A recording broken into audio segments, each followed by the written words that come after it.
Oke, semangat pagi teman-teman. Sekalian saya ingin menyampaikan bagian terakhir ya, abstrak ya. Mudah-mudahan di bagian akhir ini sudah bisa ada gambaran bagaimana menyusun laporan, menyusun proposal dan laporan hasil penelitian secara praktis. Dan terakhir ini saya sampaikan bagaimana menyusun abstrak ya.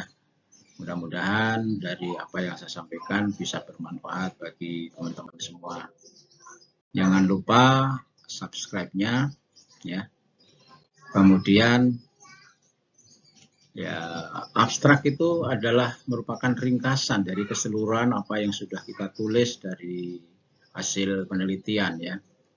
Kemudian tentu namanya juga abstrak, hanya lebih pendek. Dengan seperti itu sudah bisa dipahami karena di sana ada hasil kan, intinya hasil dari penelitian. Nah, persyaratan abstrak ya, satu, tulisan ya, tulisannya biasanya dengan Time New Roman ya, dengan ukurannya font itu ada 12. Nah, kemudian spasinya tunggal atau satu spasi. Kemudian yang kedua, jumlah katanya, jumlah kata-kata yang ditulis dalam abstrak tidak melebihi dari 300 kata ya. Itu 300 kata ini udah termasuk judul dan nama-nama penulis ya, termasuk lembaganya. Kemudian judul abstrak dibatasi 16 kata nah, dalam kasus kalimat dan dicetak tebal, dengan satu kalimat dicetak tebal.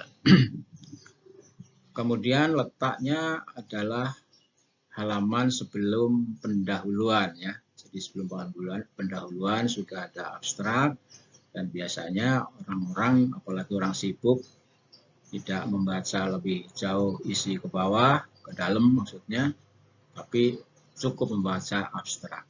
Nah, maka dipersyaratkan harus sesingkat mungkin, seefisien mungkin, sesimpel mungkin ya penulisan abstrak. Nah, isi abstrak yang paling atas biasanya tulis temanya dengan huruf kapital ukuran 14 dan posisi adalah center atau di tengah-tengah. Kemudian nama peneliti tanpa gelar. Kalau misalnya penelitinya itu lebih daripada satu, biasanya ada nomor urut. Di superscribe-nya 1, 2, 3 dan sebaliknya. Kemudian juga posisi center, ukuran fontnya adalah 12 cetak tebal. Kemudian isi yang ketiga adalah nama institusi. Ya, kalau memang itu dari institusi, dari perguruan tinggi atau dari institusi mana, atau mungkin dari lembaga-lembaga profesi misalnya, itu bisa ditulis juga di situ. Dan email adalah cukup ketua saja. Jadi ada juga yang mencantumkan email semuanya, tiga-tiganya juga tidak disalahkan ya. Tapi misalnya hanya satu saja adalah ketua saja dengan font atau ukuran 12. Kemudian setelah itu baru masuk ke bawahnya adalah tujuan penelitian. Kalau dari paragraf 1 ya, tujuannya apa? Kemudian tujuan tentu dengan yang paling penting adalah riset gap-nya, apa yang akan diteliti. Kemudian setelah tujuan, kalau misalnya tidak nyambung, ya diteruskan, tapi biasanya ada juga yang menggunakan paragraf baru. Nah, misalnya tujuannya dengan tulis paragraf baru adalah metodenya, metodenya di paragraf baru. Misalnya kemudian tulis metodenya dengan jenis analisis statistiknya, kalau yang saya contohkan, berarti karena deskriptif verifikatif maka harus ditulis dengan analisis verifikatifnya apa. Nah, kemudian hasilnya adalah disampaikan yang mengkonfirmasi misalnya, atau mungkin menyangkal hipotesisnya, atau didukung dengan analisis statistik dan berkaitan dengan kesimpulannya seperti apa.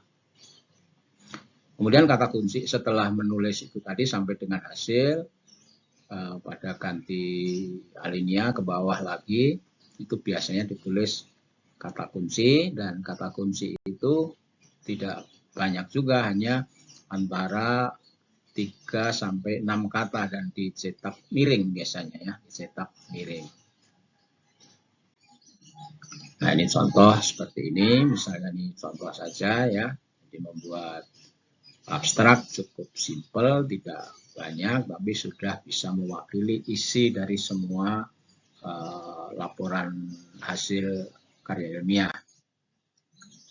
Itu teman-teman, tidak banyak mungkin di abstrak yang saya sampaikan kepada teman-teman. Sekali lagi, dari bagian 1 sampai bagian 18 adalah kami mencoba untuk menyumbangkan sebagian kemampuan saya dalam hal bagaimana kita menyusun secara praktis laporan dan proposal dan laporan hasil penelitian, terutama kepada teman-teman yang sedang menyusun tugas akhir misalnya. Nah, ini mudah-mudahan bermanfaat, berbagi ilmu, mudah-mudahan teman-teman bisa memahami dan mengkaji dan memahami. Kalaupun sekali lagi ada hal-hal yang mungkin tidak sesuai, kita konsultasikan. Sekali lagi, saya juga manusia biasa yang tidak lepas dari kesalahan, dan saya tidak merasa paling benar, paling pintar, tidak, tapi berbagi. Kemudian selalu saya menawarkan konsultasi itu, saya menyadari bahwa saya juga mempunyai kelemahan. Sekali lagi, mari kita sama-sama mengembangkan ilmu sesuai dengan janji Allah, bahwa kalau kita memberikan satu ilmu itu bukan berarti kita akan menjadi miskin, tapi akan menjadi kaya, sama Allah akan dibagi lebih banyak lagi 10 kali lipat. Ya, jadi kita nggak boleh pelit ilmu sebenarnya, dan seperti itu. Ilmu kita bagi, jangan merasa wah kalau ilmu saya berikan ini nanti menjadi pesaing saya, tidak ya. Jadi jangan seperti itu. Itu yakin Allah akan memberikan yang lebih banyak lagi. Terima kasih, sampai ketemu, dan selalu saya tunggu jika ada konsultasi-konsultasi yang diperlukan. Mudah-mudahan Anda sukses meraih apa yang Anda harapkan sesuai dengan cita-cita Anda ya. Terima kasih, sampai ketemu. Semangat pagi. Jadi saya mengatakan semangat pagi itu walaupun kita mungkin ada di malam hari, tapi semangatnya semangat pagi, dalam arti kita menganalogikan bahwa semangat pagi itu akan lebih baik daripada waktu yang bukan pagi lah, kira-kira seperti itu. Oke, sampai ketemu. Assalamualaikum warahmatullahi wabarakatuh.